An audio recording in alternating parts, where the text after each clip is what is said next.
for 33 hours, I was praying that if this had to happen here, that it wouldn't be one of us, that somebody drove from another state, somebody came from another country.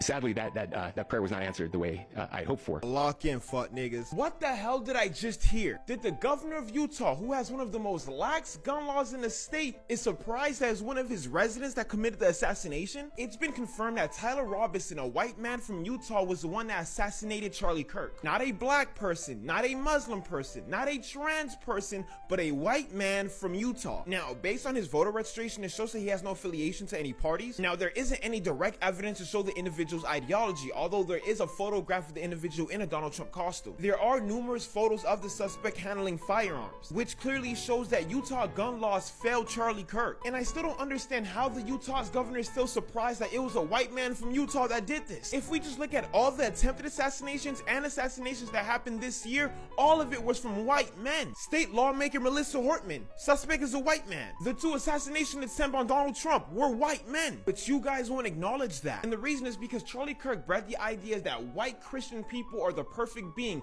and anyone outside of that are criminals or problems. And any white individual part of any minority group is a corrupted individual. I would say pray for Charlie Kirk's family, but my prayers are wrapped up into the HBCUs that got those threats: Gaza, Sudan, and Congo. Charlie Kirk wasn't killed by a nigger. He was killed by his own kind. So did y'all see that Utah governor or whatever said they were just hoping it'll be somebody else? You know why? Because they want to hate. They really want to hate. They really want to hate. They was hoping it'd just be a black guy, an immigrant. They was just hoping it would be someone else. But you know what? God used your own kind. God used, and they're gonna try to make it seem like this kid was brainwashed. And no. I keep telling white people, even your children are rejecting your rhetoric. Even your children because they like rap music, they like this, they like Mexican pussy. Even white children are rejecting that bullshit that you guys are trying to spew. So there's no fucking way. They cannot twist this. No, you guys, he was killed by a young white conservative kid. They can't spin it. No, he's not a fall guy. This kid been shooting for a long time. Kind of like the Metcalf boys. Yeah, these kids are dangerous. These white kids are dangerous. Bro, I don't mean to laugh, but racism is funny sometimes, man. All I could do was laugh. That Utah governor got up there and said, dang it, he wasn't... He said, oh my gosh, I can't even say it. He said, dang it, he wasn't a Democrat. He said, bro, and I cannot make this up.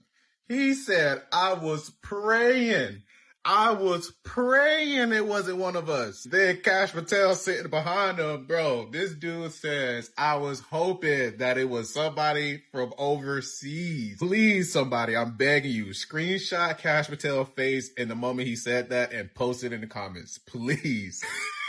Oh my God. Y'all gotta watch the video, bro. Y'all have to watch the video, bro. Bro, this is unbelievable. That man legit was up there like, see, I told you it was what? It wasn't the Democrat? It was the LG. Huh? It wasn't him? Then who was it? No way. Guys, it wasn't them. No, but for real, I need Christians to explain to me what the governor of Utah meant when he said, I was praying to God that it was not one of us. Look, I grew up in a Pentecostal church. My grandfather was a bishop. My brother's a preacher. My other grandfather's a preacher. I got cousins, preachers. I've heard a lot of sermons in my life. I've heard a lot of prayers. I was in church every day from 0 to 21. I love my church family. I don't go to church anymore, but I love my church family. I love my people. Pentecostal Church of God in Christ.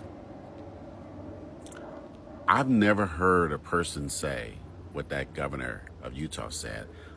I prayed to God that it was not one of us. I prayed that it was someone from a different state who had driven into our state or someone from a different country. What?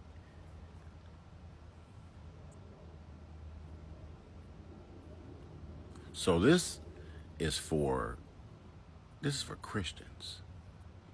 People call themselves Christian. What did that man mean by that? Was he hoping that it was a non-white person? Because that's how I heard it. I heard it as being a non-white person first, and then a non-American second, presumably someone from a different country, which is so odd coming from Mormon territory, because Mormons go into South America, other countries, but South American and Central American countries that are Latino people, and work to convert them to Mormonism.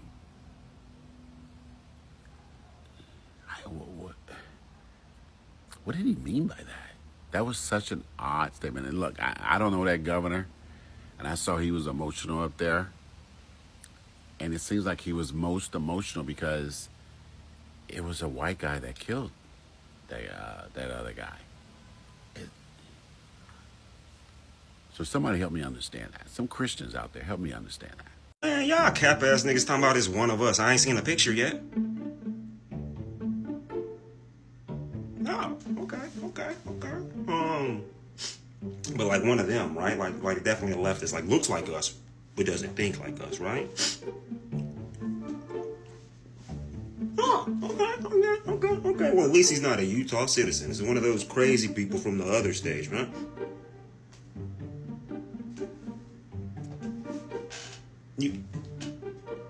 That's 20 of them? Now, if I'm being honest, like my nephew could be his brother. Like, I'm gonna be honest with y'all. I don't know if I could spin this, even if I was a Beyblade. I could have sworn it was them monkeys from Detroit. And you mean to tell me it's a motherfucker that looked like my first cousin? What are we? How am I gonna excuse the God, now I gotta call off the raid. Look, I'll explain later. Don't ask any fucking questions. Just call off the raid, dude. I figured it. Dude, just call off it. Look, take the fucking mask off. Make sure you bleach them. Store them somewhere safe for next time. Call off the fucking raid. I'll explain later. Can't have any fucking fun these days, dude. God damn. I was praying that if this had to happen here, that it wouldn't be one of us, that somebody drove from another state, somebody came from another country. Sadly, that prayer was not answered. For him to say he really prayed that it wasn't one of them says so much, right? Like he really thought it was going to be a Democrat. Or better yet, he wanted to be a person of color. He wanted to be an immigrant. He wanted to be someone who was trans. Whatever, he wanted to be nothing but what it was. A white Republican who was heavy in MAGA. No, couldn't be. And it's crazy how now you want to switch up your tune and you want peace. When we should have had peace in the first place, we should have been talking about unity. But no, it wasn't an individual, it was a group of people. I mean, everybody, those liberals, I mean, all the past 2 days have been nothing but people basically making lists of black and brown creators that they wanted to and more. I mean, I seen a woman literally almost bust a blood vessel screaming about how dare Democrats do this. And look what we have here. It's so quick for them to go ahead and accuse anybody but themselves when it's showing that the violent party is not the Democrats. It's not. But, yeah. And let's not forget this dude right here. If he don't look just crazy, I don't know what crazy is. But anyway, y'all have a good day. Hey, what's up everybody? How you doing? I'm hoping that you're doing great from wherever you're watching me from. I'm your host and presenter Engineering Stories. Let's have a chat about this. You know that last week was so much tough on black people. Probably it might not be like seemingly physically, but you could see everyone speaking about black people, and black people themselves were like, how did we be the target yet? We are not the one who caused the death of Charlie Kirk. Last week was a crazy week. Everything crazy was happening. Donald Trump sending troops to Chicago, Georgia, and all these other states that it thought that are, problematic or causes this chaos.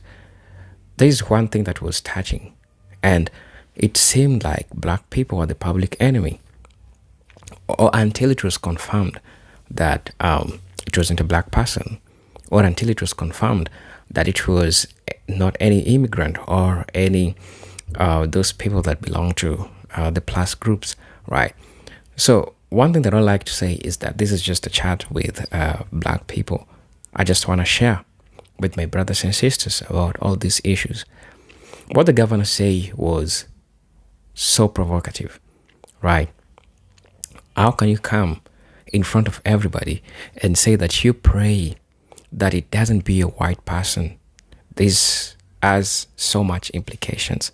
And you know that your goal is to divide people. Your goal is to dehumanize and make black people look like bad people.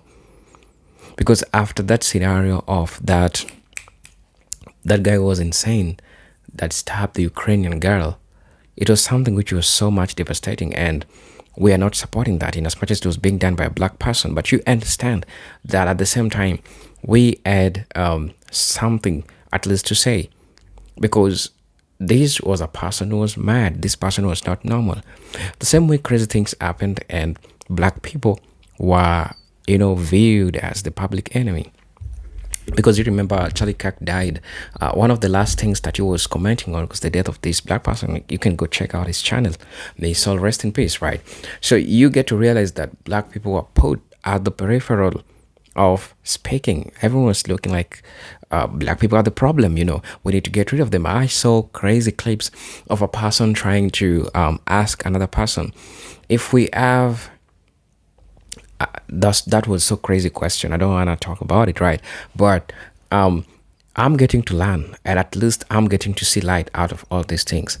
And one thing that stands out is there's somebody who is benefiting from all this chaos that you're getting to see. And so, brothers and sisters, I'm inviting you to watch this video, because black people are speaking about this, and it's important. Black people to speak about this after black people are framed for all those things that they didn't do, honestly, right? And so when all this thing happened, black people had this to say. And so I'm sharing with you this. Brothers and sisters, if you're watching me for the first time, I'm asking you to please subscribe to the channel, join the membership, and really get to work I know for you. And for those who are watching me for the first time, I'm asking you to please subscribe to the channel, join the membership, and really get to work I know for you. For those who are always coming back and watching my videos, man, I'm really grateful. And for those who are supporting me through my Cash App, super thanks. And in any other way, through liking, sharing, subscribing, commenting, I'm really grateful for the support. And so let's get into it. I'll be back with my thoughts and commentary in regards to this. So let's watch the video. So now that we know what we know, now that we know for sure what we know, this, and including this. For 33 hours, I was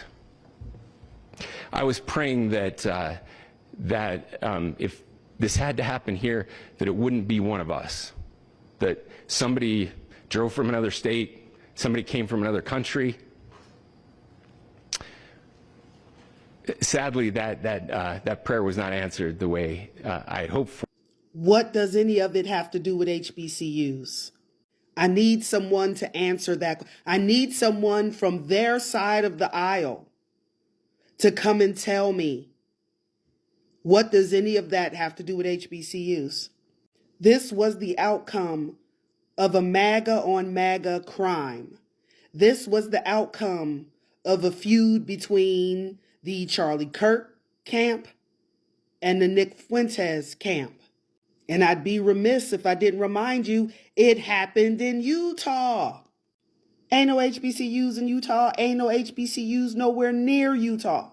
So I'm going to say it out loud, since probably come tomorrow or some point next week, I'm going to lose this account, because they're going to go through all of our videos and search for political things and then ban us. So I'm fully mentally prepared to lose this account. So I might as well go out with a scream and a yell, even though I can't, but you know what I mean. Need someone from MAGA to come and explain to me, like a grown-up, Explain it to me like I'm 5, what any of this ever or does or did have to do with HBCUs or black people at all. Let me know. To the Utah governor, why do you need it to be someone else? I mean, we know why, but I just wanted to hear it from you. I hope a reporter follows up on that you were hoping that was a foreigner or someone that wasn't a part of your community and it wasn't one of you guys. I'm very curious at how we're going to approach that line of questioning. Now, you did mention the death penalty. My question is, are you still about the life? So the governor of Utah saying that he prayed for 33 hours, that he wished that it was not one of them. He sat there and said that he prayed for 33 hours that the gunman, the alleged gunman, was not one of theirs. He wanted them to be an immigrant so bad, a person of color so bad that he prayed for 33 hours that it was not one of them. I know we all heard what we heard. And come to find out,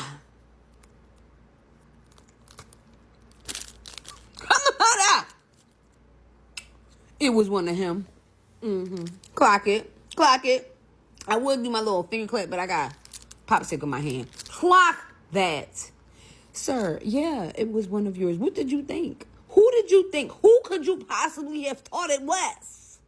You think black people, brown people, is going to sit up there with a high-power rifle on somebody's rooftop? First of all, we burn in the sun as well. Okay? Why would we sit on somebody's rooftop to unalive somebody because they have a difference of opinion? If you have a difference of opinion, you have a difference of opinion. We've never stopped people from having a difference of opinion. The only thing that we want is equal rights. That's it. Equal rights. Fair treatment. Accountability for the things that has taken place. But nah, you say, oh, I prayed for 33 hours that the gunman, the alleged gunman, was not one of ours. My God, today, if they not telling us who they are and we not believing them at this point, there is something wrong with us. Believe what people tell you the first time. When Utah's governor said he was hoping it wasn't one of them, well, it was. One of y'all, all of y'all. That's what y'all do. It's a lot of that going out here in these streets. And as a black person, I don't want to get hit with the casualties. So I'm going to stay out y'all way. That Utah governor talked about the shooter not being an immigrant, like that blew his parlay. Like he just had the mortgage bet on the Browns. Like, why was he so disappointed? Bitch, do you know how stupid you sound? Do you know how dumb you sound? That's black activists or Democrats posing as Republicans to take the heat off of them. The heat off of us for what? We didn't do shit. We did not murk your beloved Charlie Kirk. We didn't do shit. We said we weren't doing shit. When we said that we were on hiatus back in November, we meant that shit. We're not doing shit. And that whole assassination shit, that's y'all. That's y'all. That's some shit y'all do. Y'all do those whole political assassination shit. I think the only one black people had a hand in was Malcolm X, and that was from within his own organization. And it had shit to do with us. The death of Charlie Kirk had absolutely nothing to do with black people. But when he died, the first thing y'all did was start hollering about libs and Democrats. And we all know that y'all start using those words in the place of or leftist in the place of the N word. Instead of saying nigga, y'all say leftists, liberals, and Democrats. Why would we need to take the heat off of ourselves when we didn't do shit? We knew it was a white man that did it. Y'all motherfuckers knew it was a white man that did it. But y'all don't like to look in the mirror for shit. Y'all like to come at us. Bitch. A white man has been arrested. A heterosexual, cisgendered white man has been arrested. Now, there's only roughly about 2 news media outlets that are reporting that he had a transgender partner. And that's Fox and the New York Post. And we don't trust those 2 news sources because they go off of rumors. So bitch, fuck you. Nobody needs the heat taken off of them. We didn't do shit. But y'all run to us anytime anything goes wrong because y'all need somebody to blame. Just because y'all can't look in the mirror. Y'all never look in the mirror. It's you. It ain't us. It ain't never been us. It's always been you. Y'all are the violent ones. Y'all have come into this country being violent. Y'all got this country being violent, and you're trying to maintain this country by being violent. Bitch, fuck you. I just finished watching a press conference by the governor of Utah, and if you haven't seen it, then you definitely need to go back and watch it. I can't believe the words that came out of this man's mouth. I can, but I can't. He actually said that he prayed that it was not one of them, that he hoped that it was somebody from another country or from another state. He actually said that. That came out of his mouth because he's saying that it would have made it a lot easier because the type of things that happened to Charlie, those things don't happen in Utah, is what he's saying. But I also noticed too that they keep saying that this is political violence. But as far as I know, and from what I've heard about the guy who took out Charlie Kirk, he was actually a number 47 supporter. He was not from the left. He was actually from the right. He was actually one of them. So I don't understand why they keep trying to make this political. Now, as far as I heard, the guy that did this to Charlie, he didn't like him, is all that I heard them say. It had nothing to do with politics. I did not hear him mention politics, but he did not like Charlie. White people are never, ever, ever going to give up white supremacy willingly. And that's because of the consequences that it would cause if they gave it up. And I'm not talking about mean words related to race. I'm not talking about hurt feelings. I'm talking about systemic white supremacy. White supremacy is all about control of resources. And these resources could be labor, they could be territory, they could be the resources on that territory, like oil or cobalt. It's also about power, legislative power, economic power, cultural power, or influence. And all these different facets of white supremacy have worked together for hundreds of years to put white people in the place they are now. White people are 14 or 15% of the world population. They control 60% of the wealth. In the United States, white people are 60% of the population and control 84.5% of the wealth. Even if you cut out the top 1%, the median household income for white families is $205,000 a year. For black people, it's $44,000 a year. Black people in the United States are about 16% of the population. In 1865, they held 0.5% of the wealth. In 2023, they held 4.2% of the wealth.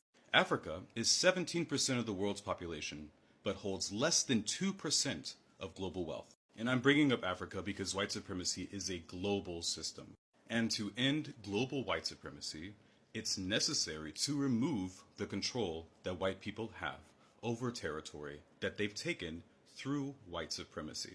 A lot of people will conflate race with class, but it's not the same thing at all. In fact, for the territories that are under European occupation, the problem is a race issue, not a class issue primarily. From the perspective of the invaded, when Europeans invaded territory, is it only the rich Europeans that are the problem?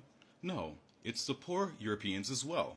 Let's say you got rid of all the billionaires in Australia. From the Aboriginal Australians' point of view, Is the problem over, or are the people that invaded his land still occupying his land? I feel like the reason why people say no war but class war is because the other types of oppression are systems that benefit them. Class is the way that white people are oppressed as a race. Racism is the way that benefits white people as a race. So it makes sense to me that they want to get rid of class instead of talking about race, or they think that getting rid of class will also get rid of race. If we say we want to end white supremacy, but white people will still have the things that they got through white supremacy, then what has really changed? When you stop a thief that is stealing from you, do you let the thief keep what he stole? Of course not. So let's talk about what would happen if the United States redistributed funds equally among the people in the United States, in a vacuum. White median household income, $205,000. Black median household income, $44,000. If you redistribute the wealth, these people come down. The average is like $128,000. That would be a huge jump up for black people, but it would be a huge drop for white people. Then you have to consider how the United States gets that wealth in the first place. The United States is 4% of the population, holds 35% of the wealth. So the wealth that the United States has is based on stealing from other people. If you globally redistribute the wealth that the United States has 4% of the wealth. That's a drop of 30%. What would the United States look like then? If you don't want that to happen, then you have to allow the United States to keep doing the evil things that it does all around the world to maintain that percentage of wealth. It's also the same problem as earlier. If the white people took this land, but they get to retain it after white supremacy ends, then how is white supremacy really over? It's not. Also, if we say we want to end white supremacy, but after white supremacy ends, non-white people are still under the control of white people, either legislatively or economically or culturally, then white supremacy hasn't really ended. Now globally, Europeans are 16% of the population and hold 60% of the wealth. And we all know that they haven't got that amount of wealth by being nice to anybody else. They've stolen it. They've murdered hundreds of millions of people to get that. Through white supremacy, Europeans have direct territorial control over North America, parts of South America, New Zealand, Tasmania, Australia. They have neo-colonial control over some territories like South Korea, Ukraine, obviously, a number of African states. And through economic warfare or subterfuge, some Europeans control resources and territory outside of Europe, like the Swiss with their company Glencore, which controls 70% of the DRC's cobalt, or the French with their company Total Energies that dominates West African oil. Not to mention the Canadians, who are famous in non-Western media for human rights abuses related to mining camps. So what would happen if these Europeans, who have been pillaging the world for hundreds of years, lose control of the things that they've taken and lose the ability to profit off of the evil that they've done? Western Europe would turn into a cultural backwater. It wouldn't be anything. The basis of its wealth is the exploitation of non-European people. And if you remove that exploitation, there's nothing left. Now, some white people might say to me, well, why can't we all just work together? Why can't we have a global system where we all work together for the benefit of humanity? And that sounds reasonable. But I just don't see the incentive for the global majority to work together with the Europeans who have been oppressing them and contributing labor to the Europeans any longer. Like, how much more labor, how many more resources do you think the Europeans deserve after what they've done and are doing? If you were a slave and you just got freedom, would you work together with the slave master to make sure that he had a better quality of life? Of course not. If you've been exploited by billionaires and you win the class struggle, are you interested in making sure that the ex-billionaire has a fine standard of living? Of course not. The Europeans have worked together against what is good for the majority of humanity for hundreds of years. Therefore, what is bad for Europeans is good for the majority of humanity. Kwame Ture said something similar. He said, what is good for the master is bad for the slave, and what is bad for the master is good for the slave. It's the same thing here. And this is why Europeans will never give up white supremacy. It's the same reason the South would not get rid of slavery, because their economy and their way of life is completely dependent upon white supremacy. It's the basis of their culture. It's the unifying force for Europeans. Their economic system is based on it. Their cultures are based on it. Their religions are based on it. From the perspective of the white race, maintaining white supremacy is a matter of survival for them. And so the majority of the world has to stop acting like they're ever going to give it up. The truth is that it has to be combated.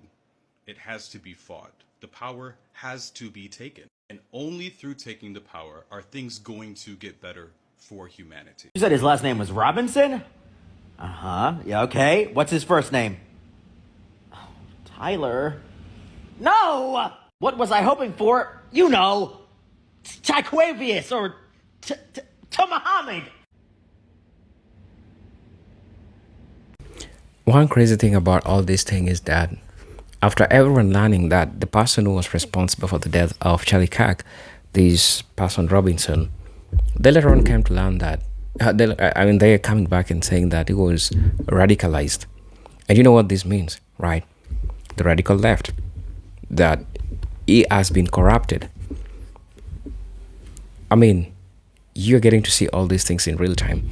And you're getting to see all these crazy divisions happening. Black brothers and sisters are standing up on business, and I'm getting to see this. But my honest worry is that when will these people keep on bringing black people in front of a fight that black people don't want to be part of? There's a person that did what he did, and black people has no connection with them. You can blame it on left, you can blame it on right. At the end of the game, all these political groups are just they're playing games with you. They're trying to divide you. They're trying to put you in the middle of all these things. Brothers and sisters, what happened revealed a lot of things. What the governor said revealed a lot of things. Probably we are not getting to understand the magnitude of the words that he used. But if you're a person that looks things deeply, you get to realize that all this was done to make black people suffer. Why am I using the word suffer? Because you get to realize that after the death of Charlie Kirk, it was like everyone weaponized the death of Charlie Kirk towards black people.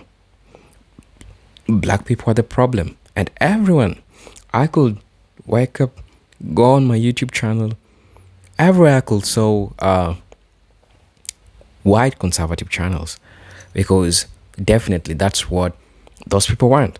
They want to create all this chaos, to create all these tensions. And when this tension is there, it means that it's now becoming political. It's left versus right, right? And that's how they want you to fight. And so I was saying, like, everyone was talking about black people. I could see some channels being talking about how racist black people are after all those chaotic things that happened last week. Last week was a heavy one, especially for black folks. And everyone was pointing fingers towards black people. And I mean, it's out there. We could see it. And now when the week was going to an end, everyone again is being, the reality was coming on the face of everybody. I was like, damn, it's not a black person. It's not an immigrant. Neither, it is not any other person, but it is a white person, especially a white person from right-wing conservative. And right now, after they are seeing all this truth, right now they're coming again. And you know what they're saying? They're saying that he was radicalized. It means that what he subscribed to, what he believed as a conservative, was corrupted by a liberal. You see where all this is going? Creating all this chaos to make you fight. And let's drag some black people inside it. And then let's weaponize all this chaos towards black people. Now let's send troops to the black communities to clear them out.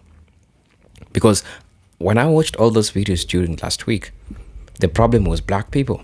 They were saying that black people are the problem. And probably you also saw those videos. Through TikTok, they were so devastating, hearing all those informations about black people.